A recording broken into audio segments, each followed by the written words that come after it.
to be seen with the naked eye. And scientists, they found so many, they figured that these diamonds were raining down by the ton. Now, these particular scientists that I'm quoting, Firestone and West and Warwick Smith, they are blaming this on a meteor. But the thing is that at the same time, they can't find any meteorite fragments.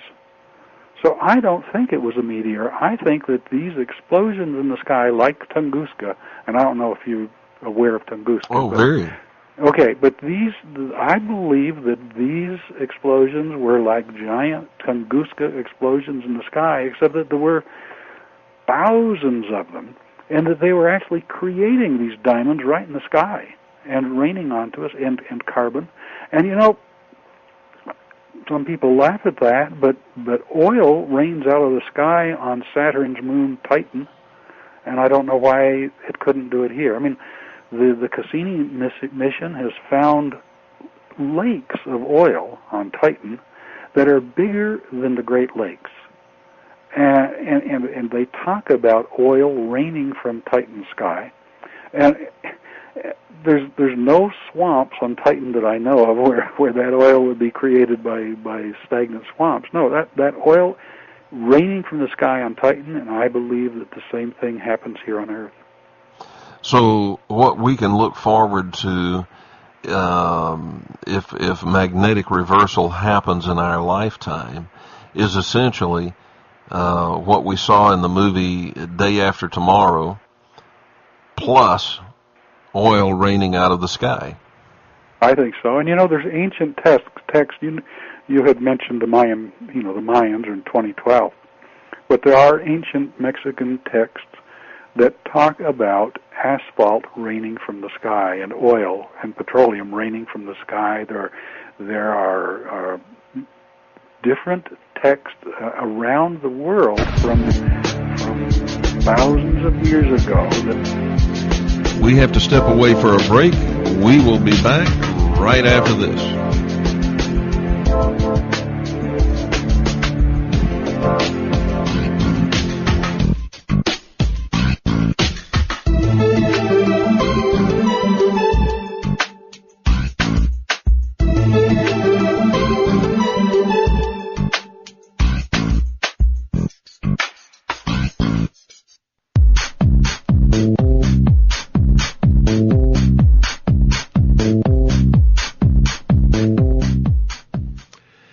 Welcome back. We'll open up the telephone lines in just a moment. We're talking with Robert Felix this evening, and quite an interesting conversation.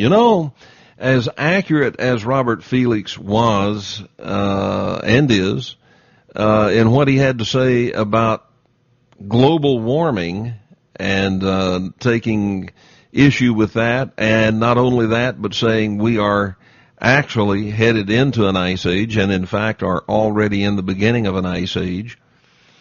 The fact that he was accurate about that, and he was accurate about it, causes me to say, when he's got something to say about magnetic reversal, it causes me to say, I need to pay attention to this, because he may be right about this too. Now, Robert, how, based on the decline in our magnetic field, and that's been pretty well measured, and the rate of decline, how far do you suspect we are in time away from a reversal? Well, that's still hard to say.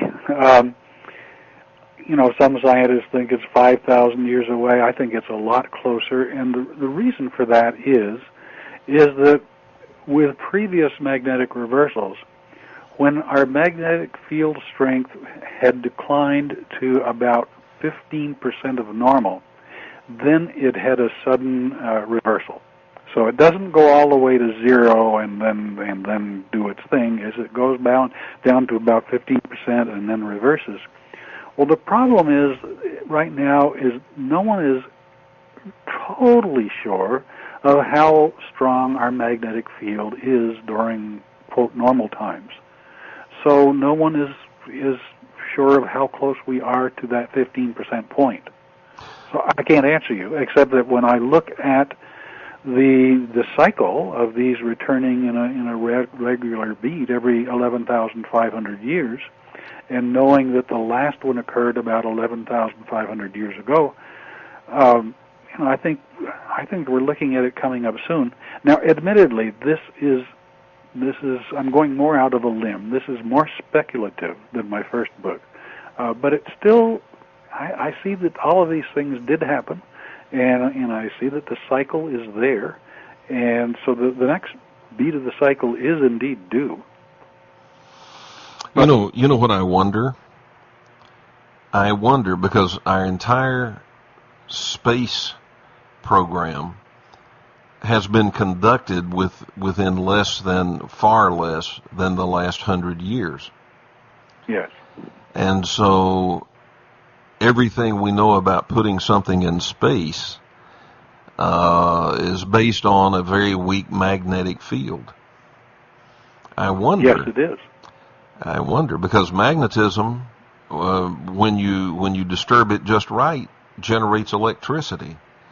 Absolutely. Whenever you have a magnetic field, you have to have electricity. And of course, the Earth does have electrotelluric currents running through it all the time. But yes, some of the previous magnetic reversals where the North Pole moved south, or sometimes it moved partway south and then fluctuated back and forth. Now, when it's doing that fluctuation, I'm guessing that huge amounts of electricity are running through the Earth, electromagnetic power, forces. Mm-hmm. I also, from what I can see, my studies show that during a magnetic reversal, tectonic activity increases tremendously, including volcanic activity, including earthquake activity. Mm-hmm. And so when I see all of the volcanic activity that's going on now and the earthquake activity and volcanic activity both are now worse than they've been since before Christopher Columbus. I don't think that's an accident. By the way, I have forgotten to mention my websites. Could I mention those? Sure, go ahead. Okay, because I update these almost daily. Well, IceAgeNow.com. I do update daily, and so I would keep this kind of information there. Mm-hmm. And the other one is Evolutionary Leaps, and I update that probably 2 or 3 times a week. So I try to keep all of this information right out there for people to know and to see. All right, and as always, folks, we have linked Robert Felix's picture to his website. So if you click on his picture on my website, it will take you to Ice Age Now. All right, I want to go to the telephone, and what we're going to do is we're going to invite our audience to join us. And if you have a question or a comment, then we want you to join us. And you do that by telephone. Now, the way that you reach us is you dial 623-444-5889. Now, that works from anywhere in the world, and probably on Nibiru as well.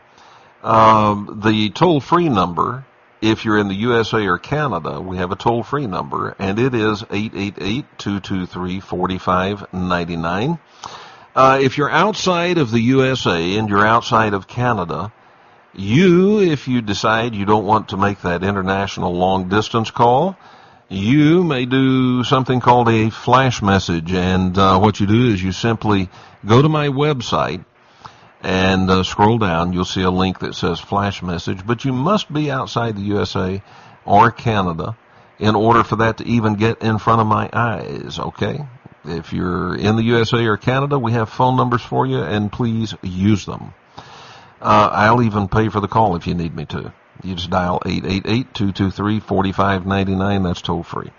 All right, caller, you're live on the Kevin Smith Show. Your first name and from where are you calling? Yes, it's Kevin from North Bay, Ontario. Hi, Kevin. Hello there, Robert. Hi, Kevin. Yes, I'm very well aware that that these cataclysms do happen on a cyclical basis. Ones perhaps even on a precessional basis. What also another person that put forth a theory for these huge